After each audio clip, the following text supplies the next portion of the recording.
चलिए स्टार्ट करते हैं आज का सेशन। तो फ्रेंड्स, हम बायोलॉजी के जो टॉपिक्स हैं आपके रीड सिलेबस से संबंधित टेस्ट सीरीज जो है वो उनकी मैं आपको प्रोवाइड करवा रहा हूँ इस चैनल पर। इससे पहले मैंने 30 के करीब वीडियोस अपलोड कर दिए हैं, प्लेलिस्ट उनकी बनी हुई है, आप जब चाहे उनको देख सकते हैं। हम बात कर रहे हैं जनन तंत्र से संबंधित कुछ इम्पोर्टेंट क्वेश्चन, और इससे पहले मैंने इसका पार्ट फर्स्ट अपलोड कर दिया था। आज हम बात करेंगे पार्ट सेकंड पर, और आज के क्वेश्चन में कुछ लेवल क्या है, अप है, लेकिन फिर भी आपके रीट एग्ज़ाम के लिए इनमें से कोई क्वेश्चन इंपॉर्टेंट हो सकता है। ठीक है, तो आप इनको ज़रूर देखें।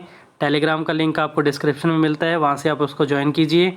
और अगर किसी क्वेश्चन में डाउट होता है तो आप मेरे को कमेंट ज़रूर करें, ठीक है। और वीडियो को अगर अच्छा लगे तो लाइक कीजिए, शेयर कीजिए और चैनल को सब्सक्राइब भी ज़रूर कीजिए। चलिए फर्स्ट क्वेश्चन देखते हैं। वह तकनीक जिसमें निषेचन परखनली में होता है और शिशु का परिवर्धन माँ के गर्भाशय में ही होता है, उस तकनीक को हम क्या बोलते हैं? पात्रे निषेचन, कॉपर्टी, दोनों या इनमें से कोई नहीं। तो उस तकनीक का नाम क्या है जिसमें निषेचन तो परखनली में होता है और शिशु का जो परिवर्धन है वो माँ के गर्भाशय में ही होता है? तो उस तकनीक का नाम है पात्रे निषेचन, या इसको शॉर्ट फॉर्म इंग्लिश में बोलते हैं IVF, इन विट्रो फर्टिलाइजेशन भी इसको बोलते हैं अपने, ठीक है। या इसको शिशु परखनली के नाम से भी जानते हैं। ये तीनों नाम एक के ही हैं।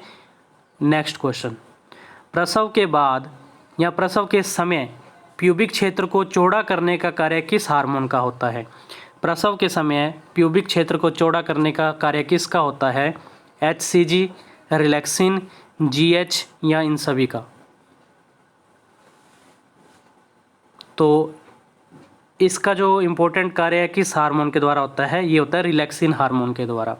अब आपको क्या करना होता है, अपनी तरफ से जो बाकी ऑप्शन होते हैं ना, इनके भी आप एक एक लाइन जो है अपनी तरफ से ऐड किया कीजिए, क्योंकि ये भी जो ऑप्शन होते हैं इंपॉर्टेंट होते हैं, ठीक है ना। इसके ऊपर भी अगर एक एक लाइन का आपको अच्छी सी मिलती है तो आप उनको ज़रूर नोट कीजिएगा। लेकिन अभी के लिए जो आपका आंसर है वो क्या होगा? Relaxin hormone. गर्भाशय की दीवार में क्रमांकुचन गति को नियंत्रित करने वाला हार्मोन कौन सा है? ऑक्सीटोसिन, थाइमोसिन, ADH और एस्ट्रोजन। चारों ही ऑप्शन जो हैं अपने आप में इम्पोर्टेंट है, ठीक है ना। हर एक के बारे में थोड़ा थोड़ा आपको नॉलेज होनी चाहिए। और अभी जो है ये क्रमांकुचन गति को कौन नियंत्रित करता है? तो आपका आंसर रहेगा ऑक्सीटोसिन हार्मोन। Next question. गर्भ का निर्धारण करने वाले हार्मोन का नाम क्या है? गर्भ का निर्धारण करने वाले हार्मोन का नाम क्या है? आपको आंसर बताना है। ADH, प्रोजेस्टेरोन, एस्ट्रोजन या एंड्रोजन। तो इसका जो आपका आंसर रहेगा वो होगा प्रोजेस्टेरोन, ठीक है। प्रसव के बाद प्रथम दूध जो बच्चे के लिए अत्यधिक पोषक होता है, प्रथम दूध जो बच्चे के लिए अत्यधिक पोषक होता है उसका नाम क्या है? कोलेस्ट्रम, IGA, लैक्टम या इनमें से कोई नहीं? राइट आंसर आप चूज़ कर लीजिए।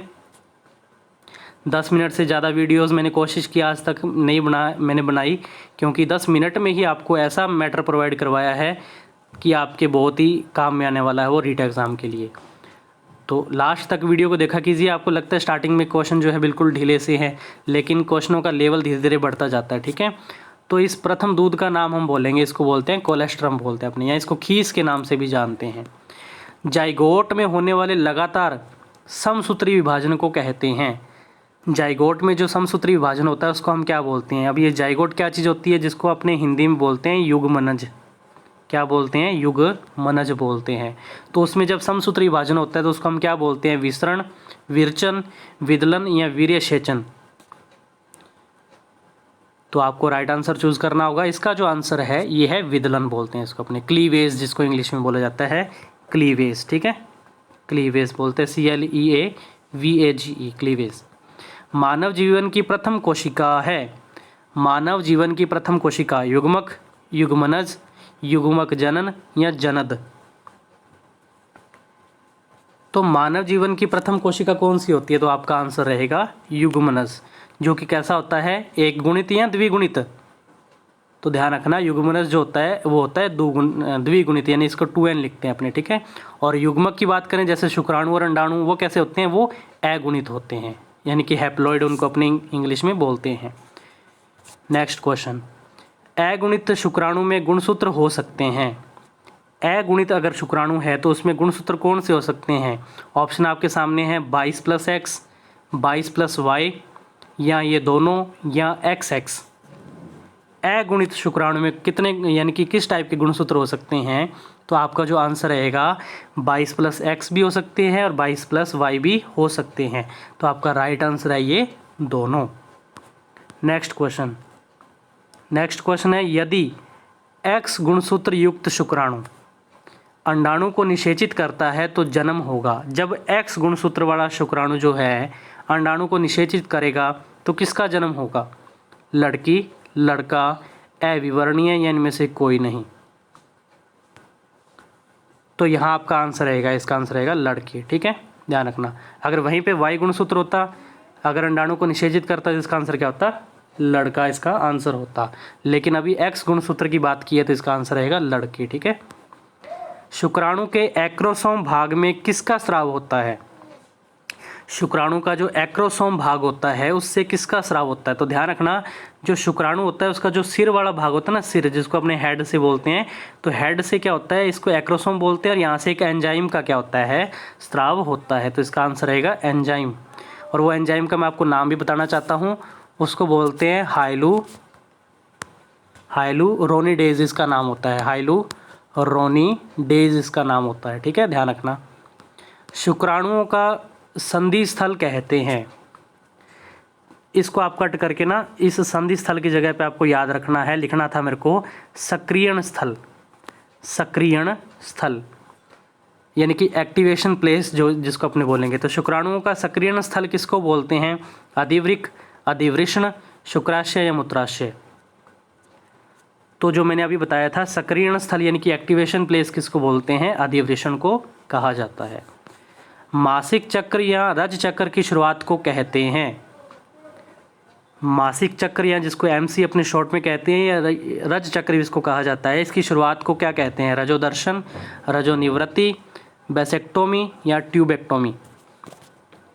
राइट आंसर आपको चूज़ करना होगा। तो जो MC है यानी कि मासिक चक्र जो है इसकी शुरुआत को हम बोलते हैं रजोदर्शन। इसको इंग्लिश में बोला जाता है मिनार्क। क्या बोलते हैं इसको? मिनार्क भी कहते हैं। ठीक है। रजोनिवृत्ति फिर किसको बोलेंगे? जो मासिक चक्र का क्या होता है, अंत होता है, उसको रजोनिवृत्ति बोलते हैं। बेसेक्टोमी बोलते हैं पुरुष नसबंदी को, और ट्यूबेक्टोमी किसको बोलते हैं? महिला नसबंदी को बोला जाता है। आई होप आपको समझ में आ रहा होगा। नेक्स्ट क्वेश्चन है, महिला में लैंगिक परिपक्वता का संकेत मिलता है। महिला में लैंगिक परिपक्वता का संकेत मिलता है किससे? मासिक चक्र की शुरुआत से, मासिक चक्र के अंत से, अव्यय दोनों से, या इनमें से जो लास्ट ऑप्शन क्या है, कोई आवश्यक काल नहीं होता। यानी कि अपने को नहीं पता लगता कि इसकी लैंगिक परिपक्वता का संकेत कैसे मिलता है। ठीक है, तो राइट आंसर आपको चूज़ करना होगा। तो महिला में जो लैंगिक परिपक्वता है इसका संकेत कैसे मिलेगा? कोई आवश्यक काल नहीं है इसका, कोई आंसर ऐसा नहीं मानेंगे अपने। और मासिक चक्र के अंत में ये भी नहीं होता, यानी कि अव्यय ऑप्शन भी नहीं हो सकता। तो इसका राइट आंसर क्या है? फर्स्ट है। मासिक चक्र की शुरुआत से हमें पता लग जाता है कि महिला में लैंगिक परिपक्वता आ चुकी है, उसका संकेत हमें मिल जाता है। तो फ्रेंड्स, ये थे आपके जनन तंत्र से संबंधित कुछ और इम्पोर्टेंट क्वेश्चन। आई होप आपको पसंद आए होंगे। तो वीडियो को लाइक कीजिए, शेयर कीजिए। ठीक है, और इसके बाद हमारा लास्ट टॉपिक रह चुका है बायोलॉजी का, और हमारी बायोलॉजी कंप्लीट होने जा रही है। और हमारा जो लास्ट टॉपिक है अंत्यस्रावी तंत्र। और पिछले 2 सालों से इसमें से एक क्वेश्चन इंपॉर्टेंट आपका हमेशा आ रहा है। हम बात करेंगे इसके ऊपर भी डिटेल में, कुछ इंपॉर्टेंट क्वेश्चन लाकर आपकी RBSE बुक से संबंधित। तब तक के लिए आप जुड़े रहे हमारे चैनल के साथ। मिलते हैं नेक्स्ट वीडियो में एक नए टॉपिक के साथ। तब तक के लिए धन्यवाद।